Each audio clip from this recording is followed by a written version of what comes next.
Okay, what is the date? I think it's February 5th? 6th? 6th. February 6th, 2021. What's your name? My name's Casey Eschman. I recently cut a trip short from Florida because I got COVID. This is part of the journal, by the way. The COVID journal, right? Should it be? Yes. And so yes, I got coronavirus. As you can tell, I'm making this all about me and not the Harry Potter movies we just watched. But I lost all sense of taste and smell. I can still decipher what is bitter, sweet, salty, and savory. But other than that, I can't smell anything and I can't taste anything. I'm probably still COVID positive. Tested positive twice within 6 days, 5 or 6 days. Getting another one tomorrow, which is Super Bowl Sunday. Go Chiefs! And I'm feeling better now. So during our downtime here, this is also going to be my Harry Potter review / COVID review. My COVID review. But anyway, during the downtime, we have so far watched 5 of the 7 Harry Potter movies, and this is my understanding of each movie. Courtney is going to assist me. Courtney, would you like to introduce yourself?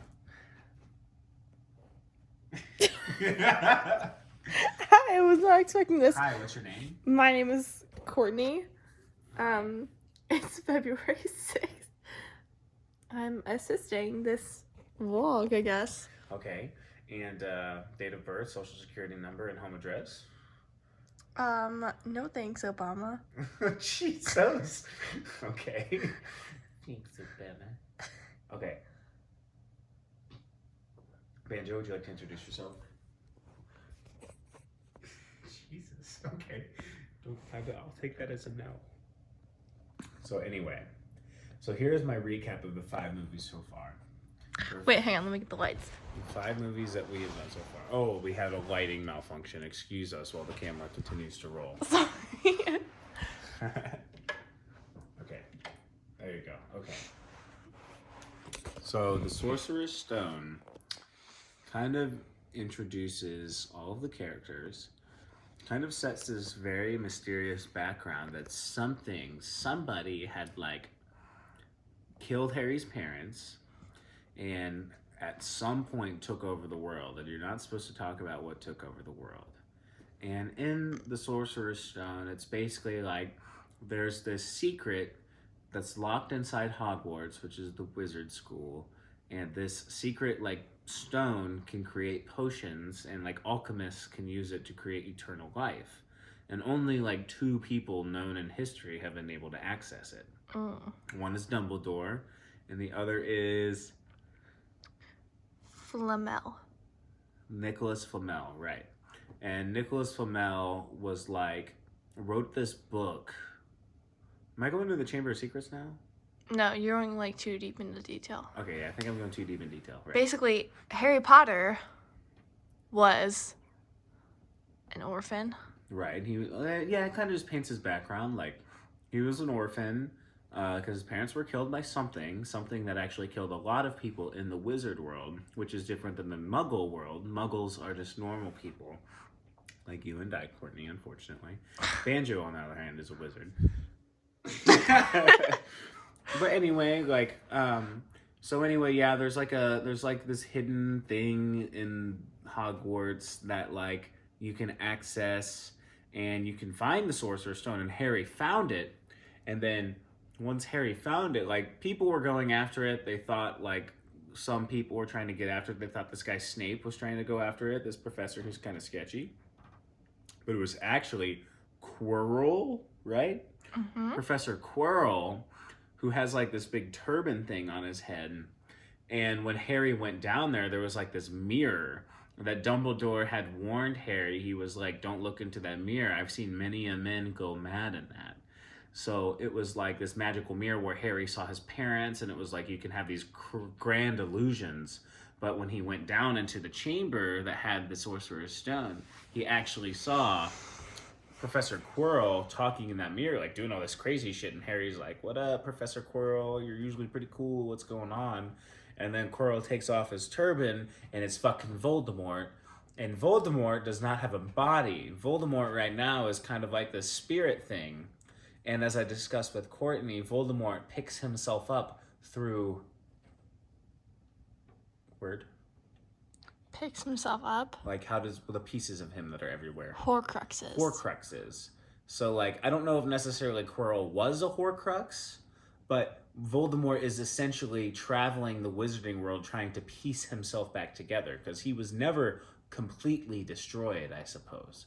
He was so powerful and they managed to slow him and stop him, but they were able to get rid of him in his previous body and wherever he was hosting himself, but he was actually still scattered everywhere. Right? Or no, like right? Like he was still scattered. But you don't know that from the first movie. You know that because I told you. Okay. Right. But anyway, so the point behind that is that, okay, basically Voldemort is like, he was in Quirrell's head, like he was using his body as like a parasite. Potter killed Quirrell, but Voldemort escaped. That's like the end of the movie, right? Mm-hmm. Moving on to the Sorcerer's Stone, the worst one. I mean, it kind of painted a little more background of Voldemort. Like, there was a lot of kind of, like, nonsense in that movie, I feel like. Like, there was, like, a lot of, like, not stuff happening. It seemed a lot draggier. But the point that kind of climax, that whole movie, I mean, I can't even really tell you much about it, but the movie was that, okay, you learn that Harry was a Parseltongue.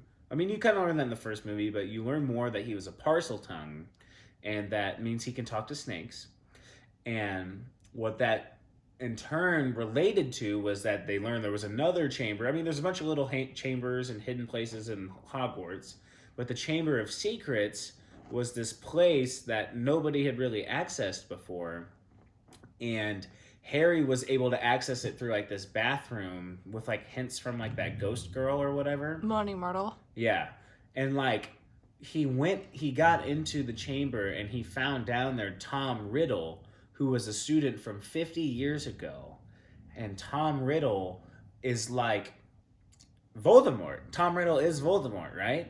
Yeah. Yeah, like that is that what Voldemort looked like when he took over the world? Yeah, no, that was child Voldemort. Okay, but when he was like older, that was Anakin and Voldemort is Darth Vader. So older Voldemort was Tom Riddle, just older. Yes. So they showed young Tom Riddle, who became Voldemort, basically was really into dark magic and shit like that. And basically, Banjo is just growling right now. Sorry, I'm not supposed to say his name. That's probably why he's growling. But anyway, so basically what came of that is that this guy Tom Riddle was Voldemort. And I guess Harry, did kind of, there was, this apparition, this ghost version of him that was still hanging in the chamber, right? Mm-hmm. And Harry just... memory. Yeah, and Harry took care of him, right? Yeah, he's gone. He's dead. How did Harry take care of him? He just did.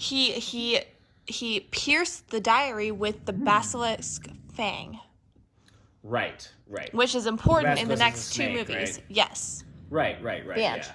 So, that makes sense. Because there was that book, the way Harry, found out about the chamber is he found, that book that was written by the guy who had the Sorcerer's Stone.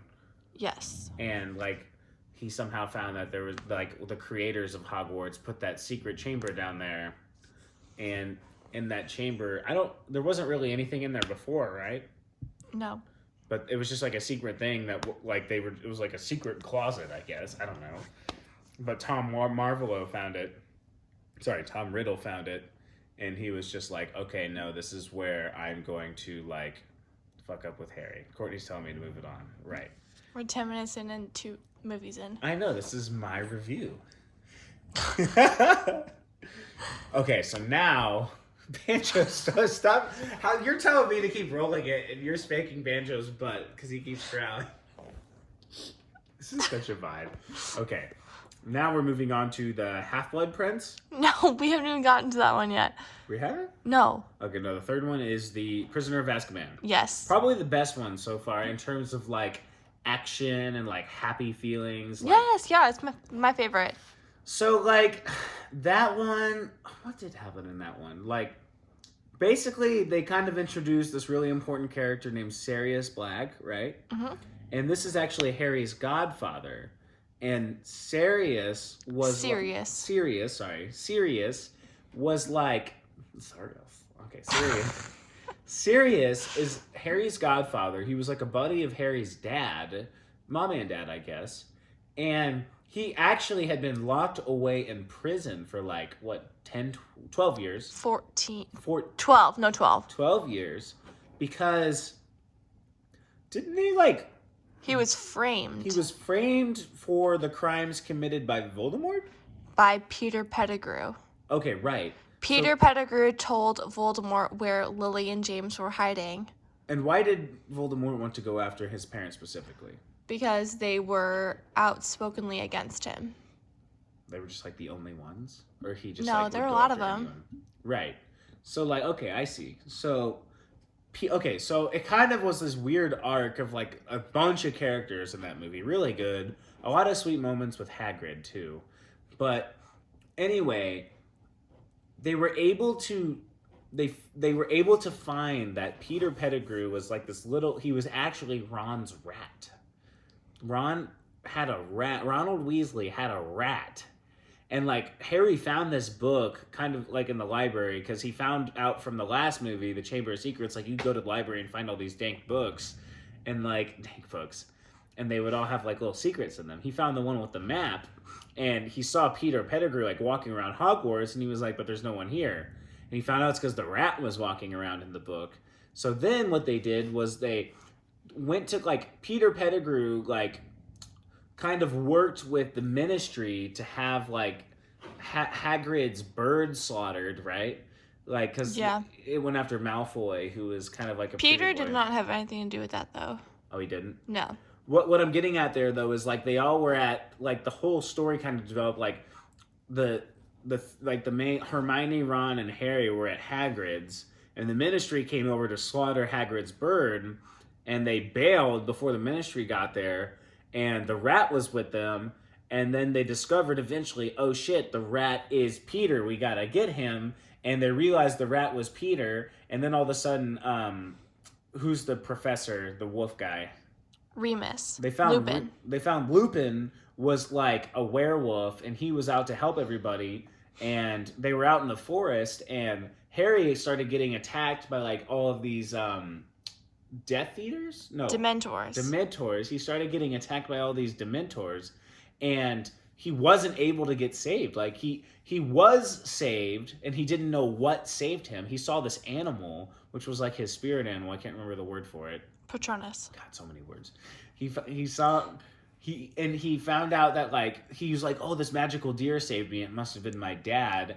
But basically, okay, they thought that Pettigrew got away. The rat got away. Lupin was basically killed, and Harry was like magically saved, and he didn't know why. But they showed it, and the reason they found out why is because when Harry woke up in the hospital, Hermione came in, and she had like a time machine, and that was given to her by Dumbledore, and it was actually a future version of Harry. God, look at me, I'm getting this. It was a future version of Harry who went back and saved Harry from the Dementors, and then the future versions of them were able to know that the rat got away, and then they went to go hunt down Pettigrew, and then Pettigrew went, well, what did they do with Pettigrew? Didn't he get away? He still ended up getting away, right? Yeah. But they were trying to hunt down Pettigrew, like, they at least saved Harry, and everything was good. Like, the future and past versions merged together. Moral of the story was that Harry was actually a very powerful wizard. He was very capable, and that Sirius Black, who I haven't talked about in a second, but he was not responsible. It was Peter Pettigrew who basically ratted out his parents and got them killed, right? I know you're getting sick of me. Yeah, this is my review. Moving on. Now, this is a discussion, Courtney. Okay? Where is the discussing? The wide angle lens. So anyway, we are now. Did I get the moral of that movie pretty much? Yeah. Okay. 4. Okay, so 4 is Triwizard Tournament. Right. That is the Goblet of Fire. Mm-hmm. Did I say that right? Yes. Okay. Goblet of Fire is probably like the most like dramatic one so far in It's terms pretty of. dramatic. I mean, they're all kind of dramatic, but this one's like dark dramatic. So in this one, they had Pretty Boy Edward from Twilight, Courtney's role model and lover. Um, Basically, they have this big tournament where like they start introducing like other schools, which is really cool. You got to see like different kinds of wizards, and like I think everybody kind of has a different idea of what a wizard looks like, right? Hmm. Like Hogwarts never really seemed like what a wizard was, but then all of a sudden they start bringing people with pointy hats and like little outfits and stuff. I'm like, oh, that kind of is what a wizard looks like. I think, like that's kind of I don't know what I think of like a wizard, but anyway, they started bringing in kids from other schools and they all like put names. If you were over 17, 16, If you were 17. if you were over 17, you could like put your name Over in, 16, 17. yeah, something like that. If you were of age, basically, you could put your name into this goblet, like this big thing, and then it would spit out your name in front of everybody and be like, hey, you're going to represent our school. And so there were 3 schools there. Can't remember the names of them. There's like a French school of girls, and there was a. The sons of Dumbstring, the daughters of Beauxbaton, and Hogwarts. Oh God, you nerd. And then yeah, basically yeah, there were 3 schools. So they chose like this big stud. What was the big stud's name? Victor Crumb. Victor Crumb was like this big stud, and then there was Hogwarts,